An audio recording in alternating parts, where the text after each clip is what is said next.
Who's actually going to get the most out of a Garmin GPSMAP 1022, and who should probably look elsewhere? If you're a weekend sailor who just wants a reliable way to see where you are on a chart, you might love this unit. If you're an offshore cruiser who needs multiple radar inputs and a touchscreen that can handle glare in bright sunlight, you might be better off spending a bit more. And if you're asking yourself whether the price is justified for a basic, single-screen chart plotter that comes with a worldwide basemap, the answer depends on how you intend to use it day to day. Link is in the description if you want to check the product details on Amazon. When you first start thinking about a new chart plotter, the biggest hesitation is usually the fear of buying something that looks great on paper, but ends up being a hassle on the water. I spent a few evenings reading through forum threads and watching a couple of YouTube walkthroughs of the GPSMAP 1022 to get a sense of the real-world setup. The first thing that popped up was the straightforward wiring. The unit uses Garmin's Marine Network ports, so you can hook it up to a compatible NMEA 2000 backbone without needing a whole mess of adapters. That ease of integration is a real plus for anyone who already has a Garmin ecosystem installed, but it also means you're a bit locked into that same ecosystem if you want to expand later. The display itself is a 6-inch LCD with a decent resolution for its class. In practice, it sits at a comfortable viewing distance on a typical 15-foot cockpit.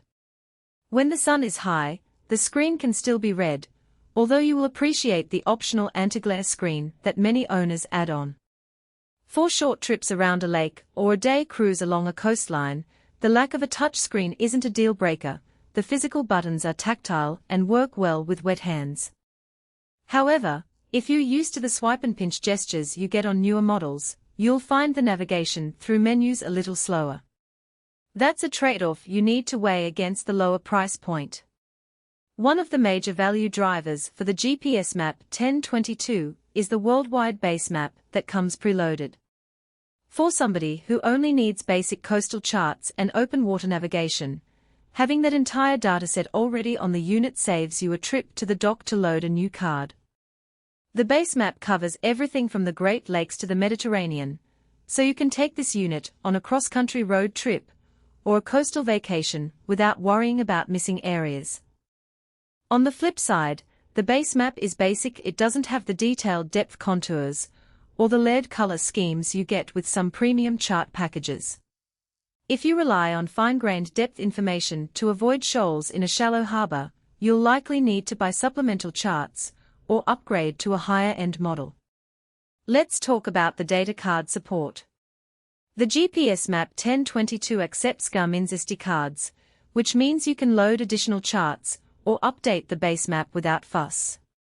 In real-world terms, that translates to swapping a single card at the dock rather than dealing with a proprietary memory format. The downside is that the card slot sits near the top of the unit, so when your boat is heaving, the card can be more prone to wobble than a lower-mounted slot. You'll want to make sure the card is fully seated and possibly use a small piece of tape if you're in very rough conditions. Who should buy this? If you're a beginner or an intermediate boater who spends most of your time within 100 nautical miles of shore, this is a solid, cost-effective entry into the Garmin world. The unit provides enough charting capability for day trips, fishing outings, and small-scale offshore passages without overwhelming you with features you'll never use. Its physical dimensions, roughly 7 inches wide by 5 inches tall and less than an inch deep, mean it fits comfortably into a standard console slot, leaving room for a small VHF radio or a dash camera. Who should skip it? If you're a serious offshore sailor planning long passages that cross multiple chart zones, you'll likely want a chart plotter with a larger display, multi-touch capabilities, and more robust radar integration. Likewise, anyone who needs to run multiple data inputs, for example, an AIS receiver, a sonar unit, and a wind instrument, may find the single-screen layout limiting once you start layering data. In those cases, a higher-end Garmin model, or a competitor that offers a bigger screen and richer data fusion, could be a better fit, even if it costs a few $100s more. Practically speaking, the GPSMAP 1022 shines in scenarios where simplicity is a virtue. Imagine a family weekend out on a lake, pulling up a dock and using the chart to locate the best fish hatching spot. The unit's quick boot time and easy menu navigation let you get on the water fast, and the basic Basemap shows all the relevant landmarks, marinas, buoys, and shoreline features without clutter. On another day, a solo sailor might use the same unit to